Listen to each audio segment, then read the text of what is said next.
When you're alone, it's much harder for you to solve a problem, but when there are two of you and you have the same problem, it's much easier to solve it.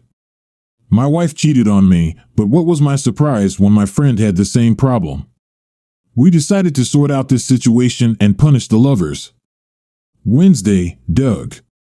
The ringing of the doorbell at 9:45 on that Wednesday evening marked the beginning of the revelation of my wife's deception, though she remained unaware at that moment.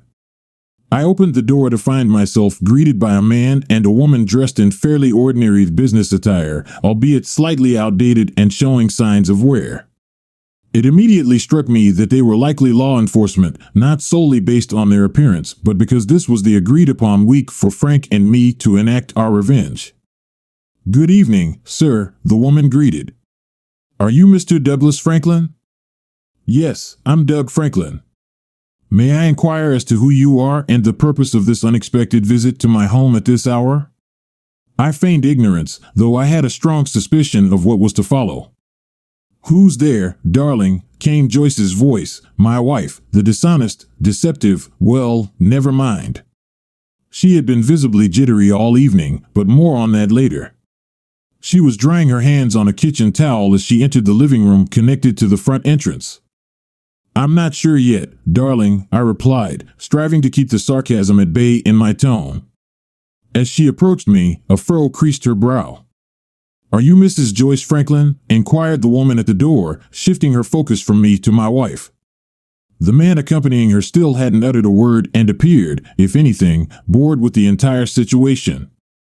"Listen," I interjected, attempting to feign irritation while secretly relishing what I suspected this encounter entailed. "You've been asking questions here on my doorstep without even telling me who you are and what this is all about."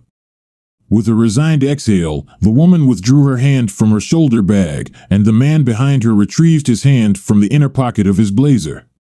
When they both simultaneously flipped their hands in what seemed like a rehearsed and synchronized motion, two police badges caught the glint of the front porch light fixture.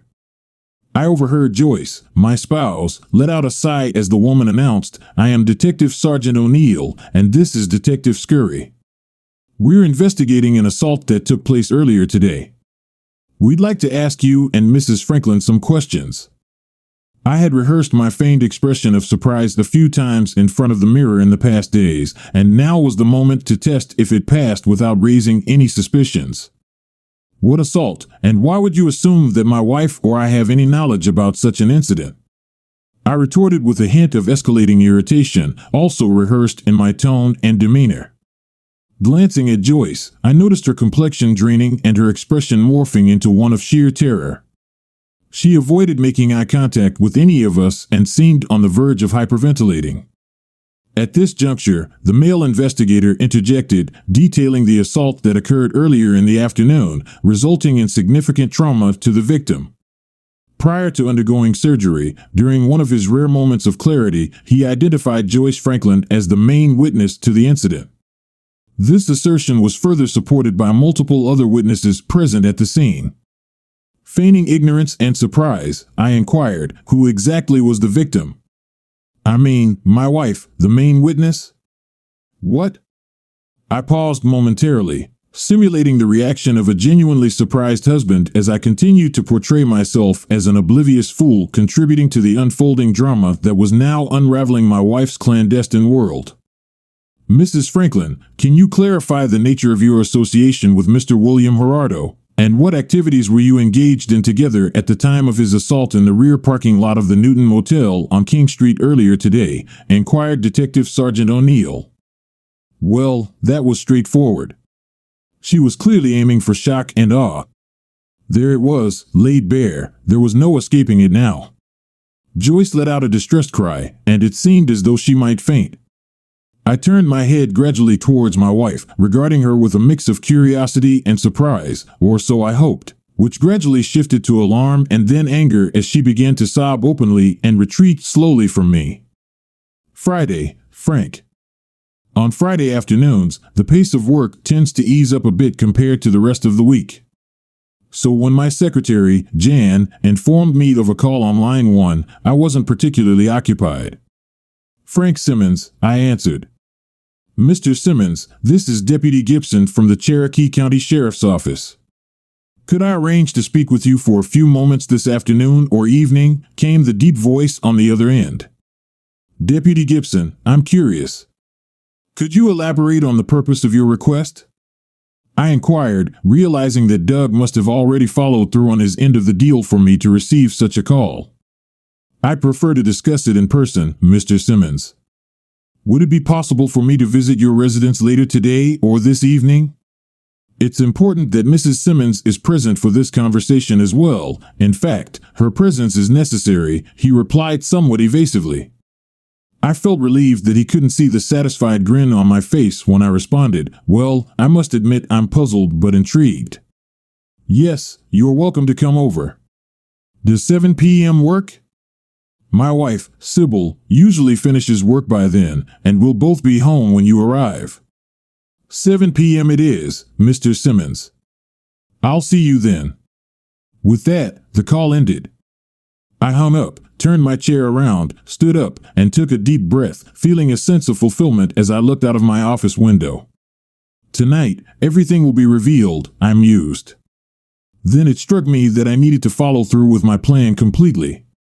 I had to call home to warn Sybil about the impending visit from a sheriff's deputy, or else she might suspect, quite rightly, that I was setting her up.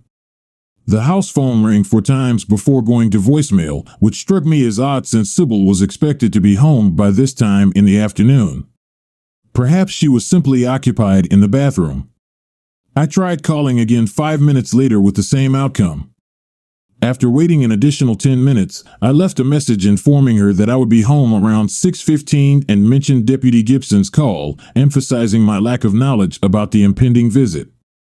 As I ended the call, I couldn't help but grin to myself, reflecting on how convincingly I must have sounded like a clueless husband delivering the message with just the right hint of concern in my voice. Back to Wednesday, Doug. I had unleashed my pent-up anger by ranting and yelling at my frightened and tearful wife. To ensure I didn't escalate to physical violence, I made sure to express my emotions fully while Detectives O'Neill and Scurry were present, both as protectors of Joyce and witnesses to my self-restraint. Once I had finished venting and had visibly calmed down, and after providing the detectives with all the information I could, I left the front room and headed upstairs, having already decided what I needed to pack. Hastily gathering clothes and toiletries was straightforward. Then I made a dramatic exit, stomping down the stairs with my suitcase and backpack containing my laptop and necessary documents for a few days. Meanwhile, Joyce remained sobbing on the sofa in the front room. The narrative unfolded with the assistance of the 2 detectives, revealing that my wife had visited the Newton Motel twice in her life. On both occasions, her purpose was to engage in sexual activity with a man named Bill Gerardo. However, the conclusion of her second visit turned out to be far more eventful than she had ever anticipated.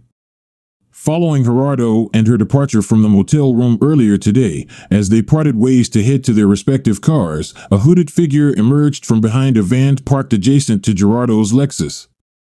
This took Gerardo by surprise as he was facing his car. The unidentified individual wielded a baseball bat in one hand and seemingly paid no heed to Joyce's presence. As she observed the scene for several minutes, the hooded figure mercilessly attacked Gerardo, inflicting severe injuries on him. Ribs, arms, legs, as well as what was between his legs, were damaged. Curiously, the robber did not try to rob him. Instead, he looked at Joyce, holding the bat on his shoulder, and then shook his head. Joyce, seized with horror, froze in place and was speechless. After the attacker disappeared into a nearby convenience store, passers-by began to notice Gerardo's injuries.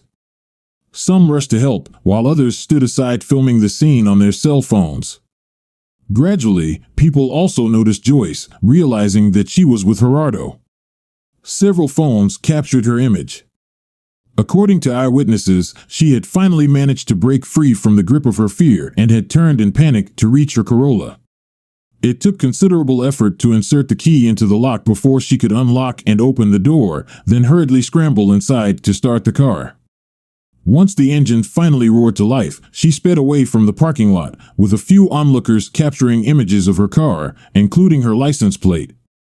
Detectives O'Neill and Scurry reported that Mr. Gerardo had slipped in and out of consciousness during his ambulance ride to the hospital, uttering the names Joyce and Amy interchangeably.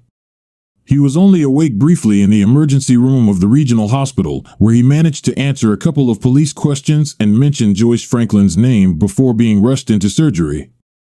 So, Mrs. Franklin, once again I must inquire, what was the purpose of your encounter with Mr. Gerardo? Detective O'Neill asked, his expression devoid of emotion as he looked at my wife. I. She faltered, casting me the saddest look I had ever seen from her. Then, in a whisper, she said, Doug, I'm so sorry. Her gaze shifted away, tears streaming down her face. It was only when I started screaming for an explanation of what had happened that she finally admitted that she had met Gerardo at the hotel and had been in contact after that. But I was too enraged to hear her attempt to explain. But it's not what you think, she said.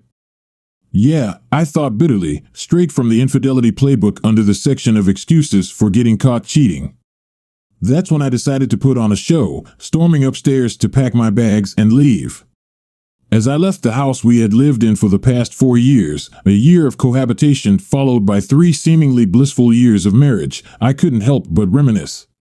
It had been merely half an hour since the 2 detectives had shown up, prompting my departure to the hotel room I had already arranged for a week's stay.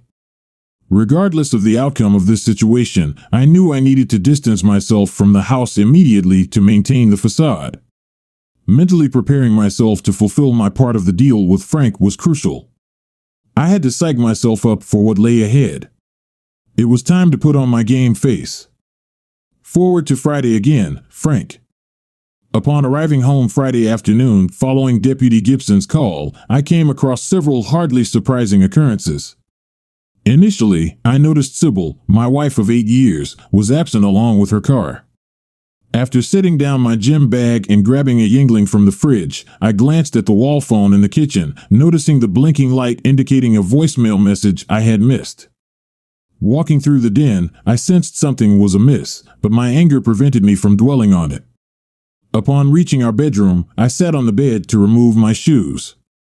Shedding my shirt, I haphazardly aimed it towards the hamper, missing it entirely. As I removed my pants and moved to hang them in the closet, I observed that Sybil's clothes were gone. I let out a sigh and headed back to the bedroom. Upon opening her dresser, I noticed that all her underwear and personal belongings were gone as well. As I returned downstairs, dressed in slacks, a polo shirt, moccasins, and no socks, I finally grasped why the den seemed different. Several of Sybil's knickknacks, pictures, and other items were missing. Oh well, good riddance.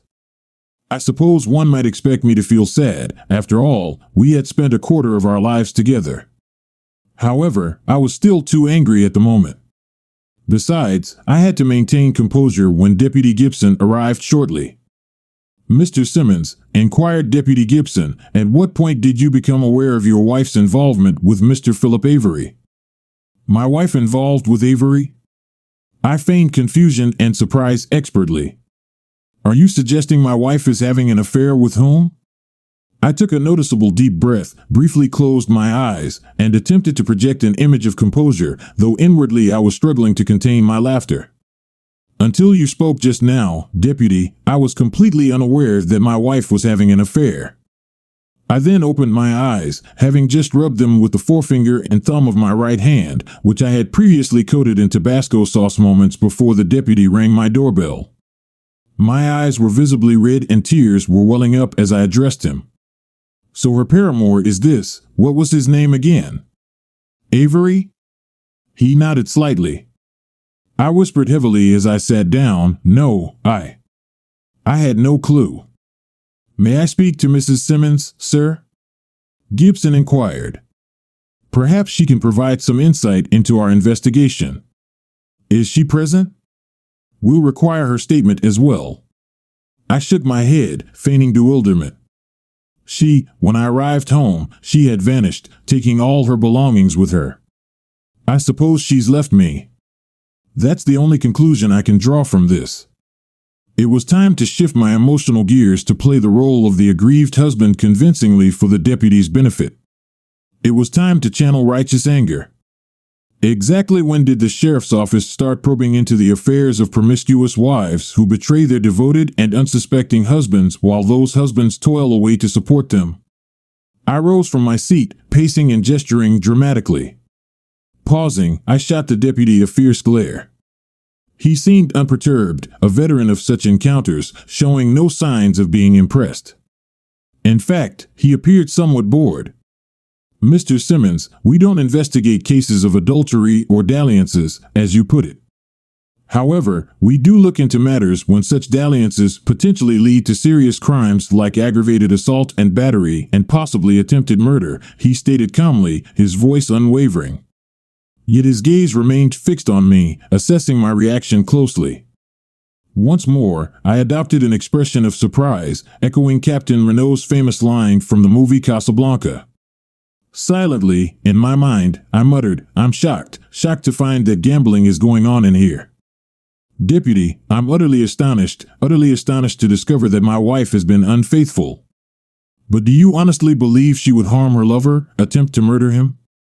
I queried, fully aware of the absurdity of my question.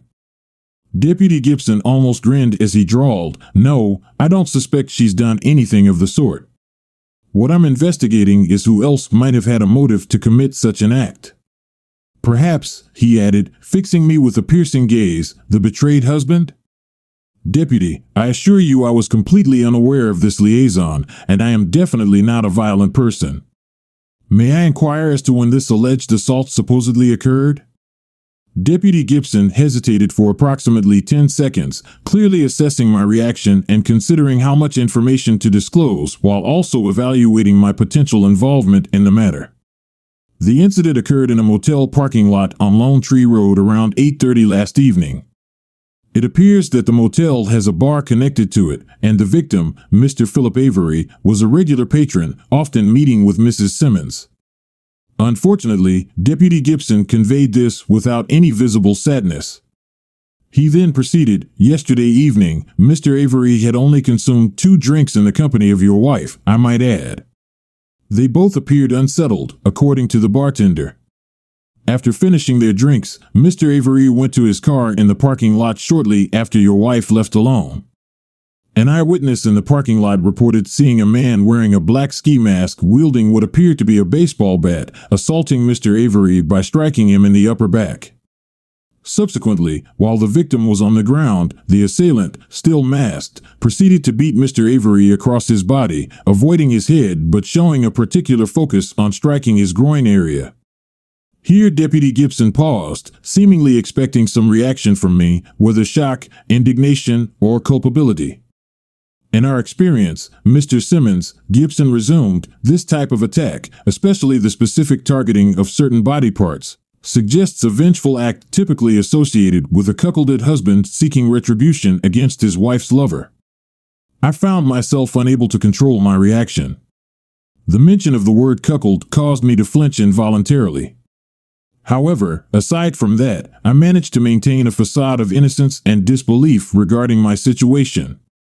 Deputy, I began after a moment, I'm still trying to come to terms with everything, so please forgive me if I seem a bit tense right now with my wife leaving and learning.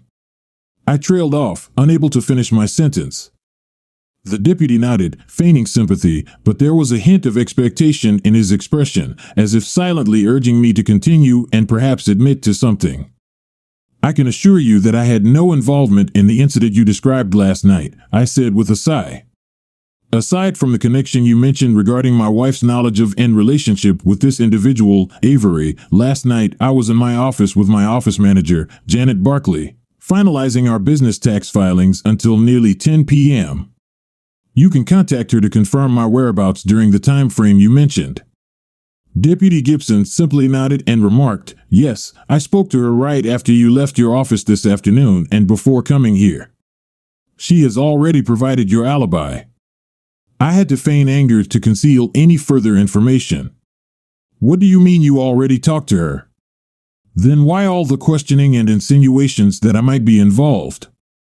Hey, calm down, Mr. Simmons, Gibson said, stepping back and positioning himself to react if necessary.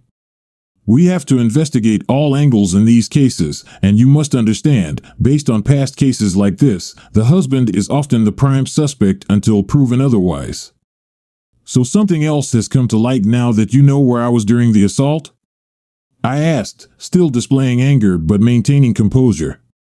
He suggested we explore other investigative paths and leave it at that for now. He remarked, still attempting to unsettle me, well, I had to feign indignation. Now, if you have any further suspicions and wish to inquire, you can do so through my attorney. Calm down, Mr. Simmons, Gibson interjected, palms raised as if to pacify any hurt feelings, his voice remaining steady. I doubt it will come to that. By the way, if Mrs. Simmons reaches out to you, please advise her to contact the Cherokee County Sheriff's Office and inform me as well of any communication with her. With that, he handed me his business card. Regardless, that's all I needed to discuss tonight. I truly regret the situation between you and your wife and how you had to learn about it. I'll take my leave now. Having said that, he put on his hat and headed for the door. When I was about to close it, he turned to me and reminded me, remember, if you hear anything from Mrs. Simmons, we'd really like to talk to her. I just nodded. When he left, closing the door behind him, I exhaled slowly. Back in the dining room, this time I reached for the wild turkey instead of getting a beer in the kitchen. After taking my first sip, I silently drank to my friend and smiled. He went through everything for me, just as I did for him. Thinking about my now ex-wife, I muttered, sayonara, baby. The next Wednesday, Frank. The Sports Illustrated swimsuit issue seemed incongruous with the atmosphere one might expect in a divorce lawyer's office. Nevertheless, being a guy, I couldn't resist flipping through it while waiting for my appointment. I had checked in with the receptionist at Chantel Hawk's domestic law office, a renowned divorce attorney known for her fierce advocacy for her clients' well-being. Rumor had it that she had a particular disdain for unfaithful wives, a reputation that had spread widely among the discontented married men in Woodstock and throughout Cherokee County. Other lawyers, some judges, and even a few law enforcement officials trembled in her presence or at the mere mention of her name. It was now Wednesday of the week following the tumultuous events surrounding my wife's disappearance from my life. After scheduling an appointment, which was confirmed for today, I received an email from Ms. Hawk outlining crucial steps to safeguard my assets and well-being following the clearance of my initial deposit to her account via my credit card. If you've encountered any of the cheat stories online, you are likely familiar with the necessary but emotionally taxing tasks involved in preparing for a divorce, closing joint accounts, canceling credit cards, dividing savings and checking accounts, and updating beneficiaries for insurance and retirement accounts. Amidst all this, I reached out to Doug, informing him about my appointment, particularly regarding the timing. I purposely arrived approximately 30 minutes early for the appointment, intending to engage in our own subtle charade. As I flipped through the magazine, glancing at the models in swimsuits, I noticed another individual entering the office and approaching the receptionist. Pardon me, but I believe I may require the services of a proficient divorce attorney, a familiar male voice stated, one I recognized. Yet I feigned ignorance, refraining from turning to look. Certainly, sir, replied the receptionist. And how did you come to learn about Ms. Hawk? The questions continued, part of the receptionist's efforts to assess the efficacy of Chantel Hawk's marketing strategy while gathering preliminary information from the potential client. After approximately 3 or 4 minutes of waiting, the receptionist informed the man, if you could kindly complete these forms, we'll endeavor to schedule an appointment with Ms. Hawk. Unfortunately, she's fully booked for today and tomorrow, but we'll explore the possibility of fitting you in on Friday. The man's voice conveyed evident sadness and uncertainty as he responded, oh, all right. There was a brief pause before he added, may I inquire about the location of the restroom? Certainly, she replied, directing him. It's located in the main hallway of this office complex. Just exit through the door and turn left. That was my signal to intervene. I allowed the man roughly 20 seconds head start before setting aside my magazine and rising from my seat. Flashing a smile at the receptionist, I informed her I need to use the restroom before heading in. Could you please let Miss Hawk know I'm still here? Of course, she replied, returning my smile. As I made my way out to the main hallway, in the men's restroom, I spotted him just wrapping up at the urinal. Quickly scanning the small space, I confirmed we were the only two present. Before he finished washing his hands at the sink, turning towards him as he dried off, I inquired, "Everything all right?" Doug turned to me, offering a strained smile. "Yeah," he responded. "It's just. I never realized the extent of my anger until now. Last week's incident. I've never hurt someone like that before." He had been avoiding direct eye contact, but now met my gaze directly, admitting, "It's kind of scary, you know." I nodded and said, "Yes, I understand. Listen, I wanted to make sure he was following along. We now have a valid reason for our acquaintance, meeting at a divorce lawyer's office. Can you maintain this facade when we return inside?" Doug nodded and replied, "Yeah, I can." He then let out a sigh, indicating his effort to remain calm. I flashed a reassuring smile at him. "Doug, remember, your situation is unique, and we both recognize that.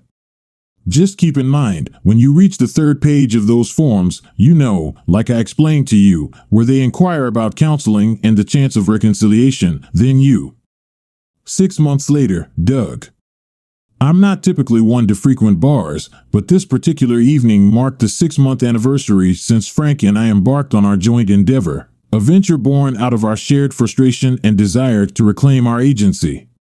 When Frank first approached me at my workplace and introduced himself, I was content and oblivious, enjoying a comfortable life with a fulfilling job and a spouse.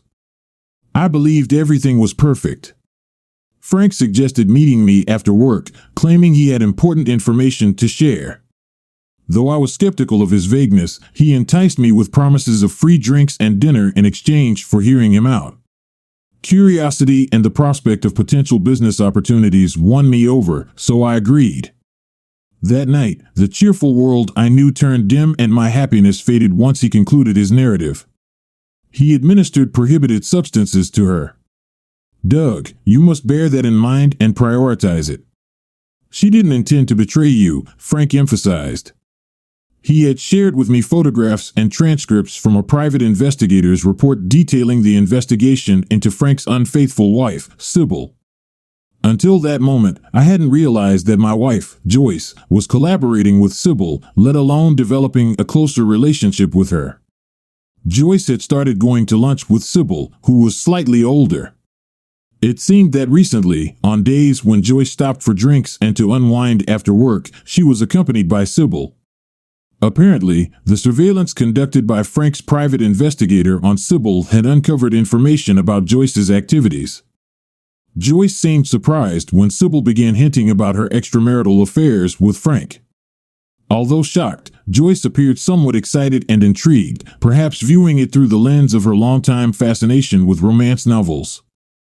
I now understood that Joyce found Sybil's behavior thrillingly scandalous. Although she herself wouldn't engage in such behavior, she enjoyed hearing about Sybil's escapades and pledged to keep them confidential as part of their girl talk. For approximately 2 weeks, the two women had been meeting up for drinks. Then, one afternoon, 2 men approached their table and requested to join them. Joyce was on the verge of declining when Sybil promptly made room for them, welcoming their company. According to the private investigator's report, Joyce seemed noticeably upset while Sybil appeared to be enjoying herself. Shortly after Joyce departed, the report continued to detail how Sybil accompanied both men to a room in the motel building next to the bar, where they stayed for about 2 hours. The next week, Joyce and Sybil found themselves back at the same bar after work. Bill Gerard and Phil Avery, the same 2 men from before, arrived a few minutes later. Once again, they approached the women, who once again agreed to their company. According to the report, Joyce and Sybil briefly left the table to visit the restroom. During their absence, Bill Gerard produced what appeared to be a small vial from his clothing and emptied its contents into Joyce's drink, using his finger to stir. He then exchanged words with Avery, and they shared a high five and smiles as the women returned. Approximately 20 minutes later, Joyce, having completed her drink and reaching for her purse, seemed to exhibit a slight lack of coordination in her movements. Sybil attempted to ensure her well-being, receiving a confused look and response from Joyce. The two men offered assistance in guiding Joyce to a location where she could rest and recuperate before considering driving anywhere. According to the private investigator's report, it was unsurprising that the men conveniently had a motel room available next door. "Yeah, I'm aware he drugged her the first time. I stated. It was her succumbing to his blackmail and returning a second time without being drugged that really infuriated me. But what truly angered me was the fact that she didn't trust me enough to confide in me about what was happening and allow me to assist her in getting out of the mess she found herself in with that scumbag." I had to take a sip of my drink to compose myself. I'm her husband, for God's sake. She should trust me enough to let me defend her, to take care of her. What kind of man does that make me if I can't protect my own wife, if she doesn't even trust me enough to confide in me?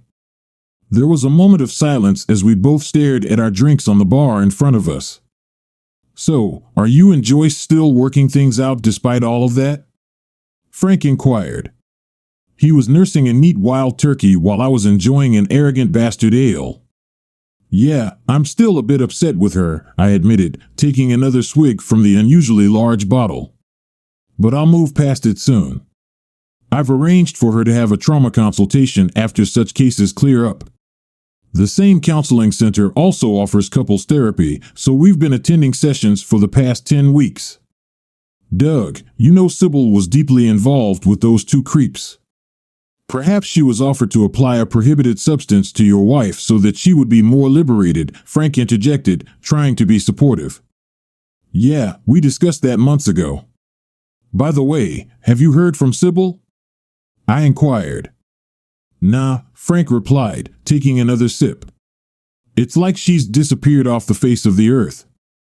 But once her money dries up, I bet I'll hear from her, or maybe her lawyer. In the meantime, I've still got those divorce papers I started with Chantel Hawk. Chantel says I can change the grounds for divorce from adultery to irreconcilable differences or even abandonment if she stays out of touch long enough. Either way, it doesn't bother me," Frank added, clearly still harboring resentment. Frank would never acknowledge, and I wasn't about to be the one to point out, that his level of anger hinted at lingering feelings for his ex despite her infidelity. I'd gained some insight into such matters from our counseling sessions. "Well," I remarked with a smile, "at least you finalized the separation paperwork, so you're legally free to decompress without worrying about adultery charges." Frank returned the grin, raising his glass towards me. "Absolutely." He took another sip, then gazed into the distance for a moment. "Let me ask you," Frank continued, "have you and Joyce resumed, being intimate?" I replied with a smile and a simple nod. I had no desire to delve into the details of our bed life now that everything was known. It took a couple of months before we eventually resumed our bedtime relationship, and only after she had been in counseling with a psychologist for a while. But wow, what a transformation! Joyce seemed determined to make amends. She started doing things regularly that she had always refused to do before, things I couldn't even dream of doing. The sound of movement behind us, accompanied by a clearing of the throat, made us both turn away from the bar at the same time. A lady stood before us in an exceedingly alluring dark green cocktail dress. It accentuated a generous amount of her ample cleavage and showcased a considerable portion of her thigh, thanks to the slit on one side. Both Frank and I were left without words as we beheld this sight of, what's that British expression again? Ah yes, intimacy on legs. "Well," she remarked, "it appears that you two are acquainted." A spark of familiarity ignited within me, then it dawned on me. "Ah, Sergeant O'Neill. Well, I'll be damned. Impressive. I never imagined a policewoman could look so good off duty." I struggled to control two urges: one, to keep from blurting out what Frank and I had done together, and two, to not stare in open desire at the sight before us. Actually, it's Lieutenant O'Neill now, but that's just my professional title. When I'm out with my husband, I go by Mrs. Gibson, she explained as a muscular, well-dressed man approached. I didn't recognize him, but I noticed Frank suddenly tense up. Hello, Mr. Simmons, the man greeted. I see my wife has introduced herself to you. Then he turned to me and extended his hand. Jeff Gibson, he said simply. As I shook his hand, he had a firm, purposeful grip but not overly aggressive. Frank cleared his throat and remarked, Doug, this is Deputy Sheriff Gibson, the one I mentioned who investigated the case concerning my soon-to-be ex-wife a few months back. I arched my eyebrows but remained silent. And I handled Mr. Franklin's case with his wife for the Woodstock PD around the same time, Lieutenant O'Neill chimed in. Or should I say, Mrs. Deputy Gibson now. She seemed slightly amused as her eyes shifted between Frank and me. I made a concerted effort to maintain a neutral expression. Doug and I crossed paths at my divorce lawyer's office, Frank interjected. After realizing our wives were acquainted and had some history with the men involved in those incidents, we stayed in touch. Now we occasionally meet to commiserate, so to speak. Except, I interjected, trying to steer the conversation away from prolonging, Frank's wife simply vanished. Meanwhile, my wife and I are working to reconcile and move forward. Lieutenant O'Neill gave me a tight smile and remarked, Mr. Franklin, it's good to know you and your wife are making efforts to reconcile. By the way, the investigation into Mr. Gerard's assault is still ongoing. Pausing, she waited for my reaction. I merely grimaced and took a sip of my beer as she continued. He's still undergoing rehabilitation for his leg, but it looks like he'll have a permanent limp. Fortunately, his arm is recovering well. Being right-handed comes in handy, she added. I wasn't particularly concerned about Gerard's recovery, but I nodded anyway. His wife, Amy, divorced him and took their kids along with a substantial portion of his finances. It seems his reproductive capabilities have also been affected. While still functional, his sperm's motility is low, making it difficult for him to conceive should he remarry. There was a hint of satisfaction in her tone. It seems even female cops enjoy seeing unfaithful men face consequences. Sure thing, Deputy Gibson interjected. And Frank, if you happen to communicate with your ex, just inform her that we're still investigating the incident involving Mr. Avery's assault. While his injuries weren't as severe as Mr. Gerard's, they still incurred significant medical expenses. It happened around the same time his wife, Wendy, filed for divorce. Frank snorted, remarking, deserves what he gets. Deputy Gibson and his spouse glanced between us, sharing amused looks as silence settled in. Have a pleasant evening, folks. Understood? Deputy Gibson remarked as he escorted his wife out through the front entrance. Frank and I returned to the bar, sipping our drinks quietly for a while before he glanced around and whispered to me, You did ensure that Bat was taken care of, right?